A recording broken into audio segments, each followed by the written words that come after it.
The fire station buzzed with tension as the new recruit, Marcus, stepped through the doors. A young black firefighter with a calm determination. He was met with wary glances and hushed whispers. Some of his colleagues doubted his abilities, questioning whether he could handle the intense demands of the job. But Marcus wasn't there to prove anyone wrong. He was there to save lives. One fateful night, their mettle was tested. A massive warehouse fire erupted, engulfing the structure in flames and trapping workers inside. As chaos unfolded, Marcus made a bold move that left everyone stunned. With time running out and danger mounting, his courage would be the difference between life and death. Would Marcus rise to the challenge and silence the doubts? Or would the inferno consume everything in its path? Stay tuned to find out. The alarm had barely stopped ringing when the team scrambled into their gear. Marcus moved swiftly, his every action precise, but the others couldn't help exchanging doubtful glances. Whispers of his lack of real-world experience lingered, even as they barreled toward the blazing warehouse. The fire raged like a living beast, consuming everything in its path. Smoke billowed into the night sky, and frantic voices echoed from inside the building. The team faced a critical decision: split up and risk isolation or move as one and risk delay.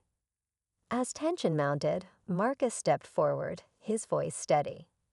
"We don't have time to second-guess. I'll take the East Wing."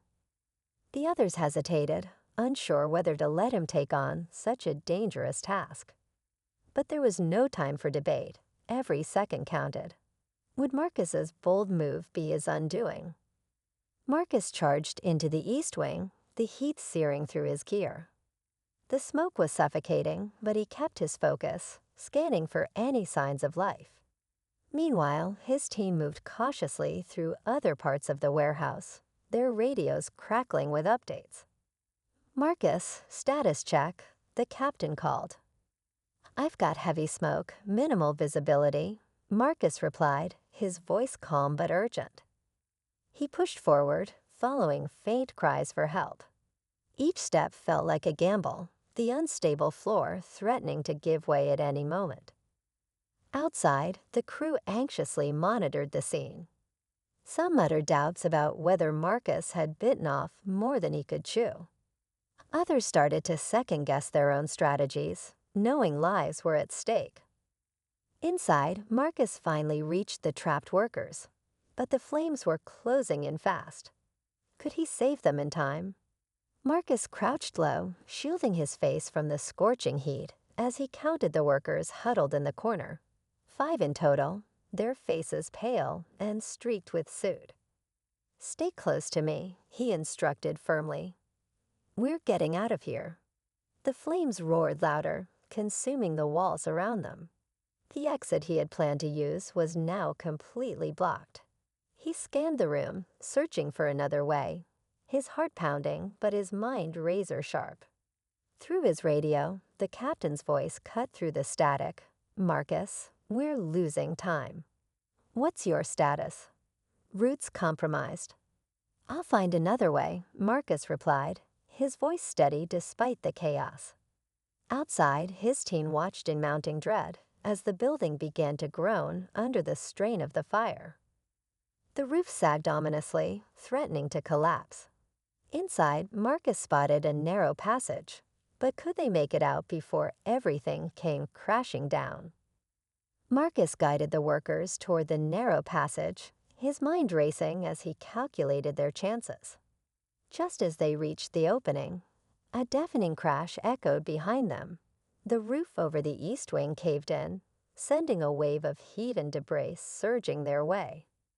Marcus shielded the group, forcing them forward. Outside, the team scrambled to reassess. "The East Wing's gone," someone shouted. The captain's face was grim as he barked orders to reinforce the structure's perimeter. But doubt hung heavy in the air. Could Marcus still be alive in there? Inside, Marcus and the workers pressed on, but the air grew heavier, each breath more labored. Suddenly, Marcus's radio crackled. "Marcus, the fire spread to the south wing. It's unstable. You need to move now." But as Marcus turned a corner, he froze. A stack of barrels marked flammable blocked their only escape. Time was running out, and the fire was closing in. Marcus's mind raced as he assessed the situation. The barrels were a ticking time bomb, and the flames creeping closer made it clear there was no time to waste. He spotted a small ventilation shaft above the barrels. It was narrow, but it could be their only shot. "Listen to me," he said firmly, turning to the workers. "You're going through that shaft. I'll boost you up one by one." They hesitated, fear and doubt in their eyes. "What about you?" one of them asked. "I'll be right behind you," Marcus assured, though he knew the flames were spreading too fast for guarantees. With all the strength, he helped each worker into the shaft, their panicked breaths echoing in the enclosed space. Just as the last one climbed through, the barrels ignited, the explosion ripping through the warehouse. Outside, the team watched in shock as the east side erupted in flames. "Marcus," the captain shouted, his voice breaking.